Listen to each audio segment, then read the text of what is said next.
So let's start talking then specifically about the programs that we do have. So let's start with the Canada Emergency Wage Subsidy. So what makes a business eligible for this? And briefly, what is it?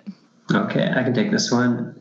So this is for the intent of this program is to keep people on payroll, keep those paychecks coming in.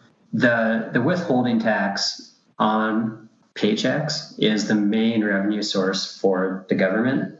So when you get your paycheck and like it should be $4,000, but you only get $3,000 in your bank every month.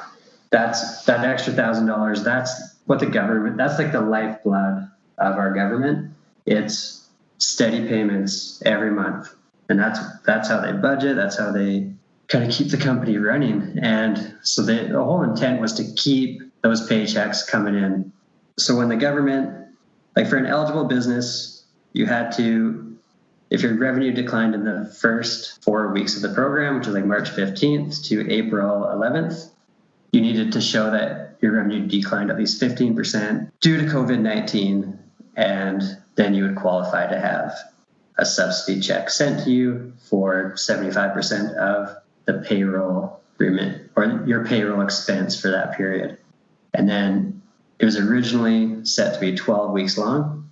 So then let's split into 3 4-week periods. So it was like March 15th to April 11th, and then April 12th to May 9th, and then May 9th to June 6th. And they've since expanded that to run to August 29th. And it seems like a very expensive program. Like the government's just sending you checks for as many employees as you have. And it can be, $847 a week times 12 weeks is like just over $10,000. So $10,000 per employee. But when you think about it, a lot of that money is going to come right back to the government in the form of payroll remittances, and I guess just all those employees paying their bills and injecting the money back into the economy. It's a big program, but I think there's a return on investment out there that the government's banking on, kind of seeing that money come back to them within a year or two.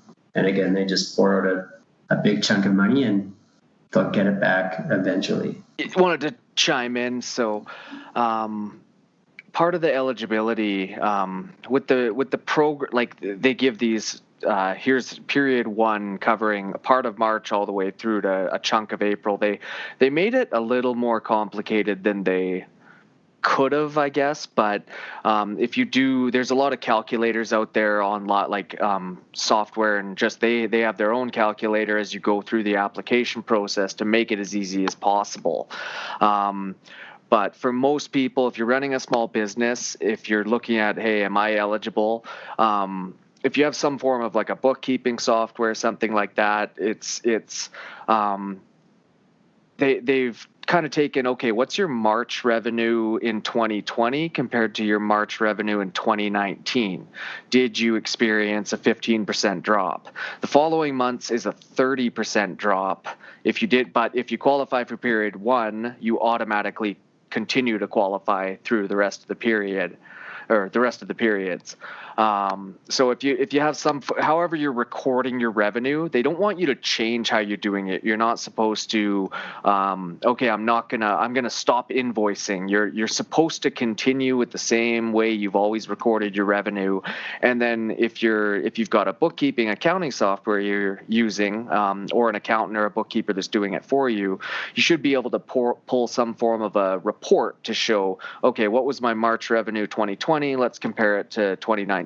Did I hit that decrease, the 15% in March? Great. If not, they even opened it up to cover, okay, say you weren't even in business in 19. So they allowed you to look at what's your average revenue from January and February of 2020 and compare that to March. And if you walk through you can go on to Government of Canada's website, CRA's website, and take a look at the more specific details of the eligibility criteria. But most small businesses are gonna tick most of the boxes as long as they have that revenue drop. So just comparing period to period, to see if you tick all the boxes. That's the kind of the main step in seeing if you're eligible. And you can also, it can be backdated too. So if you haven't already done it, you can still claim it back to the period when it started.